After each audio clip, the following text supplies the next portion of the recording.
encara que treballi d'acord amb la encara que pugui refer una mica la seva vida, continuarà condemnada a un endeutament de per vida, a una reforma laboral que ha expulsat a milions, no parlo de centenars de milers, més gent que la que va sortir el dia de la Diada a la puta canya.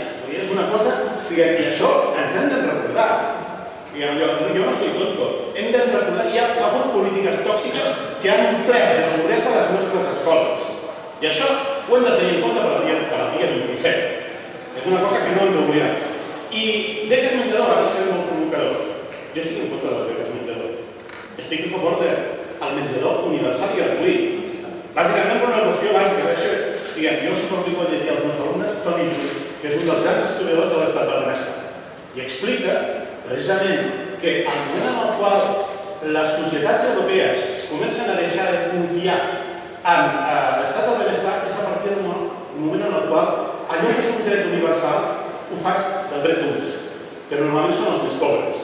I com que la societat és molt competitiva entre els propis individus i l'ànima humana és una mica fosca, comença a haver-hi un cert estigma per aquell qui rep coses. I així, a poc la societat es va trencant per dins.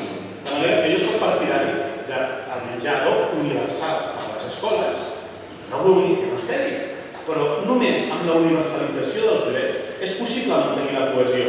I quan parlem de cohesió i quan parlem de segregació, clar, aquí també és veritat, ho han dit diversos, entre els quals el senyor Bargalló, no es pot, l'escola no ho pot fer tot, no pot solucionar problemes de segregació que existeixen en l'espai, però sí que pot contribuir a no empitjorar les coses, i els menjadors són una d'aquestes coses, i fins i tot, allò, seria partidari de fer servir berenars i esmorzars, per què no? Ara vaig a ser, també molt políticament incorrecte ara, allò pot ser molt radical, però és una cosa que va funcionar durant la millor etapa del capitalisme europeu, el keynesianisme, que seria, bàsicament, doncs, allò que es diu la municipalització del menjador, perquè aquí és un escàndol, aquí no se n'ha parlat. El menjador escolar de Catalunya, això la FAPA ho sap molt bé, val el doble que a Astúries. Com és això?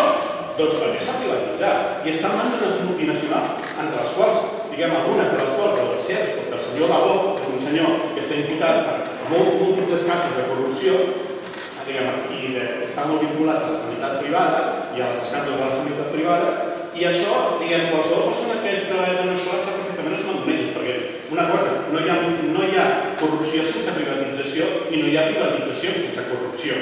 I jo el que proposo és recuperar el paper dels ajuntaments, que això funcionava fins i tot a l'etapa franquista. És a dir,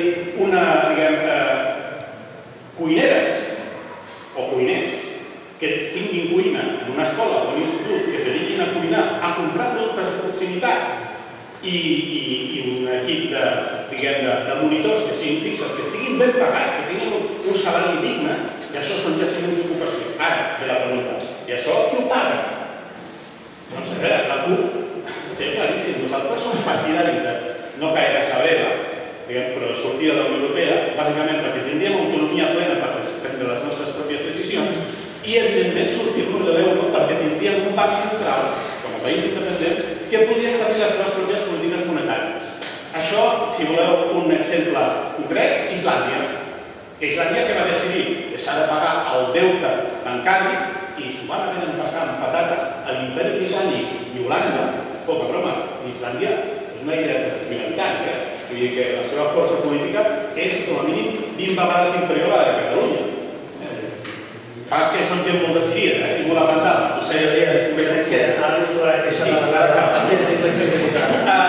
I hem utilitzat polítiques extraordinàries per poder finançar tot aquest conjunt de serveis. I ara... Ho dic perquè ara li toca començar el torn i tornarà a fer de la paraula. Per tant, una pràctica del tercer model. És que si no esgotarem... Faria molta por que ens passés com ens passa en tots els debats, que és esgotar molt de temps aquesta primera part i després que el públic no tingués temps. Fem una cosa quan acabem... La tercera part mandant a tu, per equilibrar... Fem això. Encetem el tercer bloc. I com que veig que no pot repartir el plat, parlo un pico de Encetem el tercer bloc, obre el representant de la CUP. La pregunta és la següent. Algunes de les candidatures proposen un estat independent, altres un model federal o confederal i uns tercers un model homogeni per a totes les comunitats autònomes. En cadascun dels casos que proposen, com serà l'escola? Canviaran les durades dels cicles, la manera d'impartir el coneixement, es primaran els projectes pedagògics i innovadors, quin model lingüístic proposen, es continuarà aplicant la LOMSE, proposen canvis a la LEC. Voldria arribar un petit advertiment. És possible que hagi de sortir abans d'hora perquè a la font tren no és pas una sortida. A les 8 hauré de marxar segurament 25. Això, primera disculpa, per si de cas faig una comiada a la meva. Són moltes preguntes, però evidentment la CUP és partidària d'un estat independent, sobirà, popular, en el qual les decisions, un model, per exemple, tan sumament revolucionari com el suís, en el qual les decisions transcendents són per referèndum. Per tant, la qüestió no és què proposa la CUP, sinó què proposa la gent i la CUP és el seu instrument. És a dir, això que quedi clar. Per tant, hi ha una qüestió molt bàsica. Sense independència no hi ha ruptura. I aquí, entenem que fins i tot la gent de Catalunya sí que es pot, o una part molt substancial de la societat, volen una ruptura amb un règim, corrupte, un sistema polític que emana directament del franquisme, que no hi va haver la seva ruptura. De fet, el cap de l'Estat és un senyor que prové directament d'algú designat a dit per Franco, i per tant, això implica que els jutges que es dediquen a assetjar la nostra realitat, que se'ns escupi a la cara pel que fa a la nostra identitat, que pràcticament haguem d'amagar la nostra llengua, és a dir, aquest assetjament identitari que patim com a nació. I que en un moment determinat, jo penso que la societat catalana, en un esforç de dignitat, des de diversos matisos i des del seu conjunt de la seva pluralitat, ha decidit dir prou, perquè s'ha acabat el bloqui i això ho heu de recordar. Penseu el que penseu el dia 27. Bé, aleshores, quina mena d'escola hi haurà? La que decidim entre tots. Perquè penseu una cosa, després de 26 anys com a mestre i un fotinet més com a alumne, en tots els nivells, a nivell de preescolar, a nivell de primària, secundària i també a la qualitat de la universitat, veig, sabeu quin és el principal problema? Fins i tot més enllà dels recursos. A la manca de confiança entre el que dic jo, el triangle ambiciós de l'ensenyament a Catalunya. Hi ha, a dalt de tot, l'administració, en un cantó les famílies, en un altre cantó els docents, i entremig els alumnes. I l'administració desconfia de les famílies i dels docents. Els docents desconfien de les famílies i de l'administració. I les famílies desconfien de tothom. I mentrestant, les criatures, els nostres fills, els nostres alumnes fan una gran festa com si fossin els fills dels pares que passen tot el dia discutint entre ells. No sé si ho entens. Per tant, qualsevol decisió que haguem de prendre ha de tenir el màxim de consens per part de tots els docents i de famílies, que són els que munten tot aquest tinglado per als nostres alumnes. Per tant, qualsevol decisió transcendent, com les que s'han parlat aquí, de les 6 hores, llibres de text, els horaris, etc., ha de ser el fruit del consens, d'acord amb les necessitats tècniques del moment i no pas d'acord amb la ideologia o el que sigui. A mi personalment, em sembla, a mi m'agradaria canviar de la base el currículum, fer-lo una mica més obert, més flexible, m'agradaria canviar de la base el que seria l'estructura, perquè penso que va ser un error fer començar els nostres fills, això, com a pare, pas com a mestre, a partir dels 12 anys de la secundària, i m'agradaria abordar el tema que fem amb els alumnes que tenen, unes certes resistències respecte al que seria la secundària. Però això és una cosa que, ho sento, com a CUP, no puc manar, només puc obeir, mestres, profes, pares, mares i també alumnes, que també són els gestors del treball educatiu. Perquè som una societat madura i podem prendre decisions importants. I si estem a punt de prendre una decisió tan transcendent com saber de quin color volem tenir el passaport, també penso que tota la comunitat ha de tenir molt clar quina mena d'educació hem de tenir. I per tant el que s'han de decidir no és pas obeir, sinó manar a tota la gent d'aquí, de la Catalunya que estarà formada probablement per totes aquestes forces polítiques. Gràcies. Gràcies, Susana Beltrán, de Ciutadans. Sí, a veure, nosaltres som un partit reformista, no som un partit trencador i per tant totes aquestes opcions trencadores no creiem que siguin positives per a l'educació i per a altres àmbits, però per l'educació ben segur.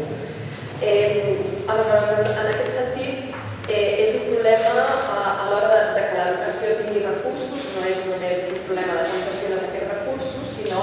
també és un problema de en quins espais ens movem. Nosaltres som una comunitat autònoma que estem dintre de l'Estat, l'Estat té unes competències, la comunitat autònoma en té d'altres, aleshores és important treballar des de la cooperació, treballar des de la lleialtat per aconseguir un finançament i per aconseguir més recursos per a l'educació. Aleshores, nosaltres som un partit polític que també vol decidir a Madrid, vol decidir polítiques d'estat, i des d'aquesta perspectiva nosaltres demanem una reforma del sistema de finançament perquè creiem que això també serà positiu per l'educació i, per tant, nosaltres que creiem en la sobirania de les persones, de cada un dels ciutadans de l'Estat, és a dir, d'Espanya, doncs ens creiem actors, ens creiem protagonisme d'aquesta presa de decisions també des d'Espanya i com no, també tenim un projecte per la Unió Europea perquè també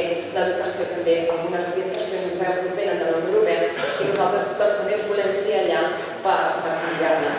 Ja ho he dit abans, el nostre model lingüístic és un model que respecta la pluralitat de la societat catalana i, per tant, volem que a l'escola hi hagi el castellà, hi hagi el català, més un. És a dir, hi hagi una tercera llengua, l'anglès, i si hi ha centres educatius, nosaltres veterans també apostem per més autonomia dels centres, que aposten per 4 o 5 llengües, doncs nosaltres en tot cas ho facilitarem. Quin model educatiu volem? Nosaltres volem, per una banda, igualtat d'oportunitats per tots els estudiants i, al mateix temps, foment del talent. Foment del talent no vol dir que els millors siguin els que siguin més punters, sinó atendre a les necessitats especials de cada una de les persones. Cada vegada més ens n'adonem que cada infant, cada estudiant té unes particularitats que potser amb uns currículums molt homogenis aquella persona fracassa i, en canvi, amb una atenció més acurada de com és cada estudiant, doncs es pot posar de manifest aquests valors que són diferents a altres estudiants i que són valors o que són aptituds que han de ser molt positives per a la societat i per l'evolució d'aquesta societat. Ciutadans està molt preocupat per totes aquelles propostes que suposin una declaració unilateral d'independència, un trencament de la legalitat, jo soc jurista, implica un trencament de la convivència i això ens situarà a tots en una situació molt complicada a Catalunya. Nosaltres, des dels instruments democràtics i des dels instruments de l'estat de dret, que a més a més són valors de la Unió Europea, el que farem és defensar-los perquè així no passi. Gràcies, Josep, de Catalunya Sí que es pot. Sí, gràcies. Bé, nosaltres des de Catalunya Sí que es pot el que defensem és una ruptura amb el règim del 78, un règim que va estar construït pel Partit Popular, pel Partit Socialista i per Convergència i Unió, que han sigut artífecs de la construcció d'aquest règim del 78 i que han sigut sempre la crossa necessària del Partit Popular unes vegades i del Partit Socialista unes altres vegades. Ara, clar, hem de recordar que qui va fer president del govern d'Espanya, el senyor Aznar, va ser Convergència i Unió, que va votar a favor i que va investir president del govern d'Espanya el senyor Aznar, que per mi és la dreta més retrògrada que hi ha dins del Partit Popular. Per tant, escolti'm, no sé ara què és el que ens venen vostès a explicar i per què ploren tant.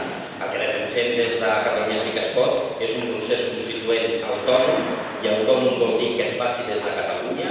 Per tant, hem de ser nosaltres que iniciem un procés constituent per parlar també de la nostra futura llei d'educació, perquè a nosaltres no ens hi val la independència formal que planteja Convergència, perquè aquesta independència formal és una fotocòpia barata mal feta de l'estat espanyol, perquè han sigut artífecs de la construcció d'aquest estat espanyol. Per tant, el que correspondria, el que tocaria seria un pacte rupturista a Catalunya per poder construir la Catalunya del futur, que fos una Catalunya adequada a les necessitats de les classes populars, dels treballadors i les treballadores, i on les elits financeres, aquestes 400 famílies, que són les que de debò governen Catalunya, no continuïn governant Catalunya, que és el que volen fer. En l'àmbit educatiu, doncs escolteu, és que les mesures que nosaltres proposem, mesures que pensem que són beneficioses pel sistema educatiu, no hem d'esperar ser un país independent o no.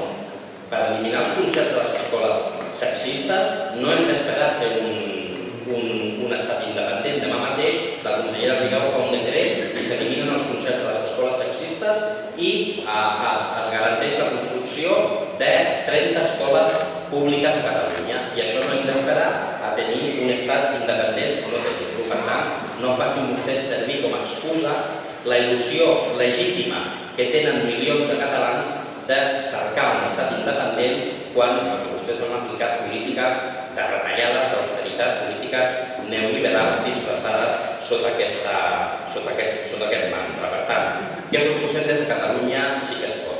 Tendir cap a la xarxa única, perquè també és segregadora.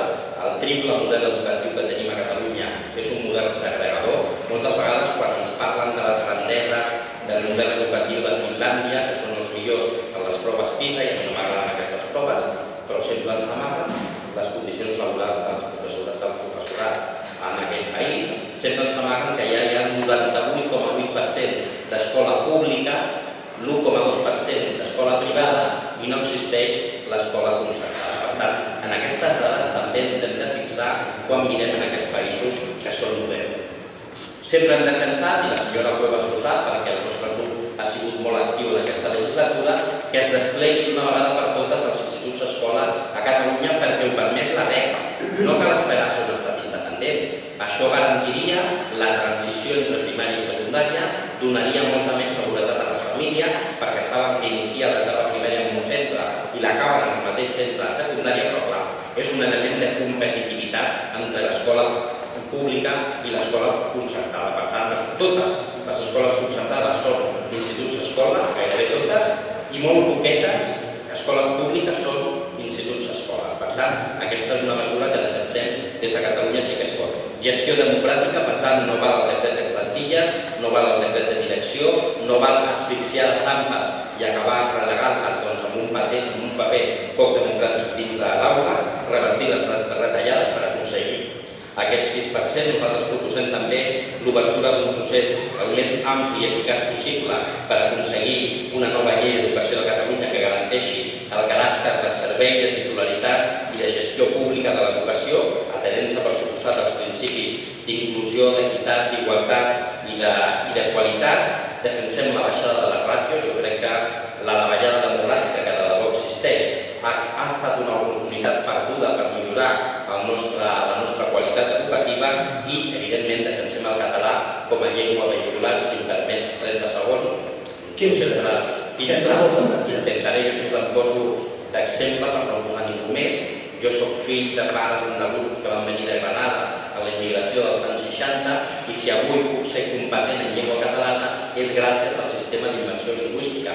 I no és que em faci millor o pitjor persona, és que em dona les mateixes igualtats d'oportunitats que el fill de la burgesia catalana, que és el que no vol ni el Partit Popular ni Ciutadans. I repeteixo, per aconseguir aquests objectius no hem d'esperar ser un estat independent.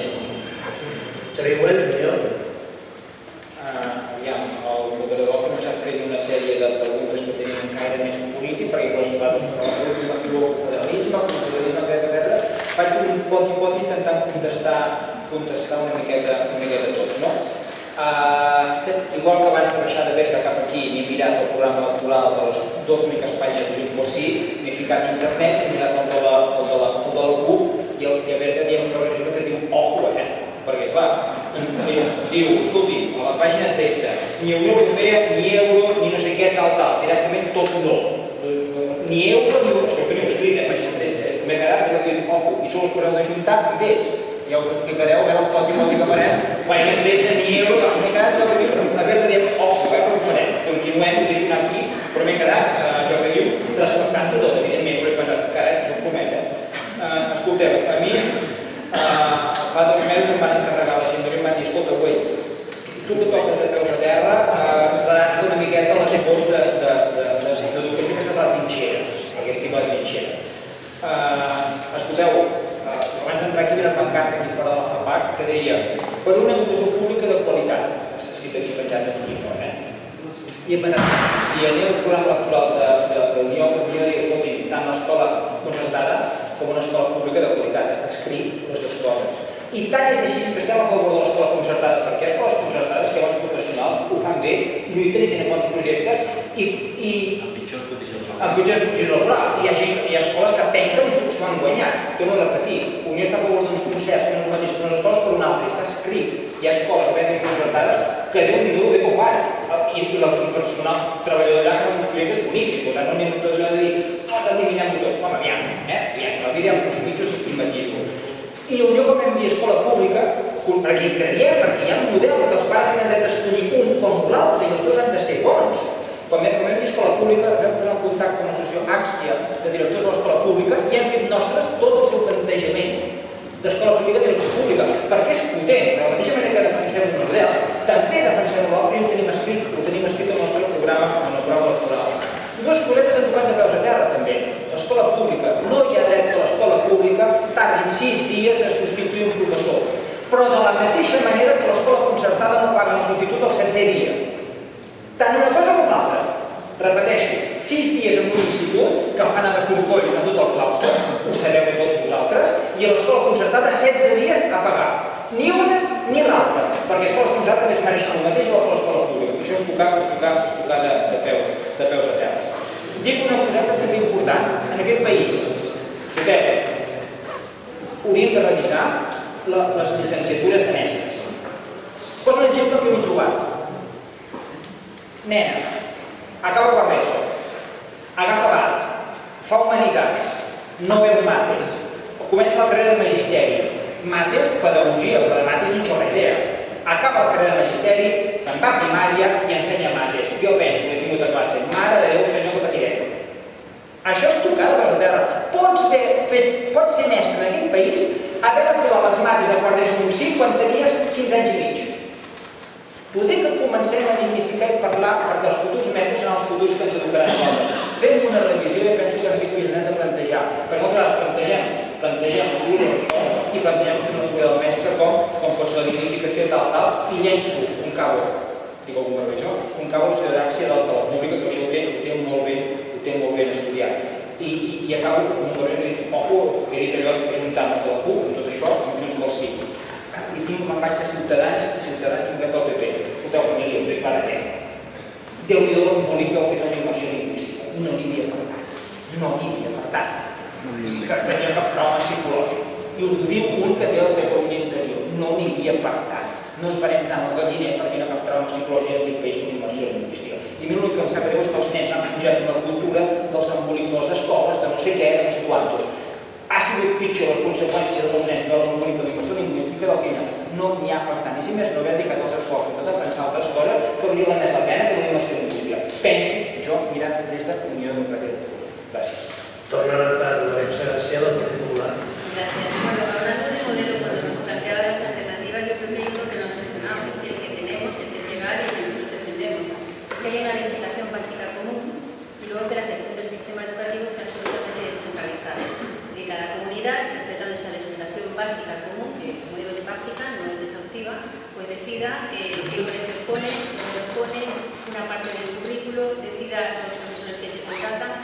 Como ejemplo tenemos el caso, como decía antes, de los inspectores, que es un cuerpo estatal, pero la competencia de convocar las oposiciones para renovar los que se van jubilando es autonómica. Y ahí es donde, como os decía, la Generalitat de Cataluña, tanto gobernando el PSC como gobernando Convergencia y Unión, ha convocado un único concurso de oposición en 20 años.